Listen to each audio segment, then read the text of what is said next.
समस्त को नमस्कार। भविष्य महापुराण प्रतिसर्ग पर्व 19 अध्याय 23 रु 32 श्लोक लेखा जाए राजा सालिबान जड़े दिव्य पुरुषंकर साक्षात करती और से दिव्य पुरुष को से पचारती, हे प्रभु आपण किए? से दिव्य पुरुष राजा सालिबान को उत्तर दियंती, अहम ईसा पुत्र, मु ईश्वर पुत्र, कुमारी गर्भजात ईसा मसीह इति च नामं प्रतिष्ठित, अर्थात जीशु ख्रीष्ट नाम परिचित। अष्टतर शतनामावलीर मंत्र कहे ओम कन्या सुताय नमः, अर्थात हे कुमारी कन्या गर्भरे जात परमेश्वर तुमको नमो नमः। जिसाय 7:14 लेखा जाए, देख जड़े कुमारी कन्या गर्भधारण करी एक पुत्र प्रसव करिवे, ताहांकर नाम इमानुएल, अर्थात आंभ मानक सहित परमेश्वर रखिब।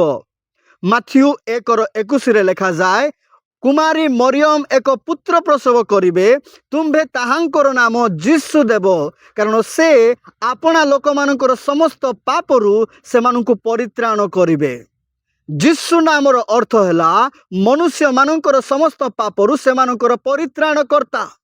तेणु प्रभु जीशु ख्रीष्टଙ୍କ ठारे विश्वास करंतु, कारण से पाप क्षमाकारी अटंती, से परित्राणकारी अटंती और से अनंत जीवन प्रदानकारी अटंती।